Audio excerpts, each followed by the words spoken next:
Shalom Bapak Ibu dan Saudara, bertemu kembali dalam Efrata Devotion. Banyak orang beranggapan Yesus seorang pemimpin yang gagal karena dalam hidupnya hanya memiliki 12 murid inti.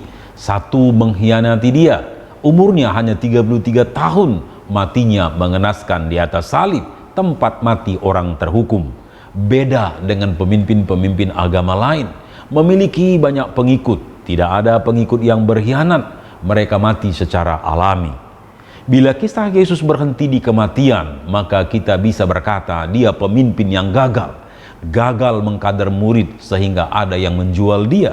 Gagal menyelamatkan diri dari sergapan pemimpin agama di Taman Getsemani. Tapi kisah Yesus tidak berhenti di Golgota, tidak berhenti di penyalipan dan kubur. Firman berkata, ia bangkit, kuburnya kosong. Yesus menderita bukan karena kejahatan yang dia lakukan, tapi penggenapan nubuat para nabi. 700 tahun sebelum Kristus, Yesaya sudah menubuatkan tentang penderitaan yang dia alami. Yesaya 53 ayat 3, ia dihina dan dihindari orang, seorang yang penuh kesengsaraan dan yang biasa menderita kesakitan. Ia sangat dihina sehingga orang menutup mukanya terhadap dia, dan bagi kita pun dia tidak masuk hitungan. Yesaya telah memberi gambaran tentang kehebatan penderitaan yang dia alami, sehingga orang menutup mukanya terhadap dia. Orang tidak tahan melihat penyiksaan yang dia alami, tidak tahan melihat luka sekujur tubuhnya, tidak tahan melihat darah yang mengalir membasahi tubuhnya. Apa yang dinubuatkan telah digenapi Yesus dalam Via Dolorosa, jalan penderitaan, jalan salib. Ini menyatakan bahwa Yesus adalah Mesias yang diurapi Allah. Dia adalah Allah. Dia adalah Tuhan. Ketuhanan Yesus tidak dibangun dalam sehari, tapi ribuan tahun telah dinubuatkan.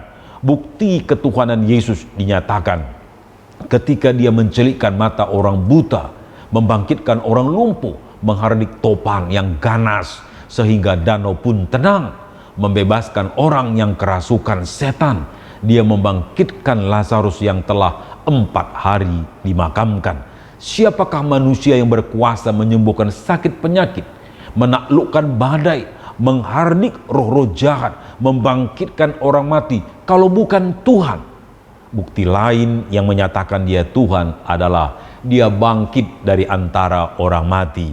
Dia mengalahkan maut, kubur tidak berdaya menahannya. Dengan lantang dia berkata, hai maut, di manakah kemenanganmu? Hai maut, di manakah sengatmu? Dia berkuasa atas maut, berkuasa atas kematian. Yesus bukan pemimpin yang gagal seperti anggapan orang yang menentang dia. Dia adalah pemimpin yang menang. Dia juga memberi kemenangan bagi orang yang percaya kepadanya. Jika Allah di pihak kita, siapakah yang akan melawan kita? Jika kita lebih pada orang-orang yang menang oleh Dia yang telah mengasihani kita. Jangan ragu akan ketuhanan Yesus. Dia adalah Tuhan yang dinubuatkan para nabi. Alami kemenangan di dalam Yesus yang telah bangkit dan menang. Tuhan Yesus memberkati. Mari kita berdoa. Bapa yang maha baik, di dalam nama Yesus kami bersyukur Kristus bangkit. Dia adalah Tuhan, dan kemenangan Kristus mengalahkan maut, mengalahkan kuasa kegelapan. Kemenangan itu juga diberikan bagi setiap orang percaya. Biarlah kami terus berjalan bersama dengan Tuhan. Kami juga mengalami kemenangan-kemenangan di dalam kehidupan kami. Terima kasih Tuhan. Di dalam nama Tuhan Yesus Kristus kami berdoa. Amin.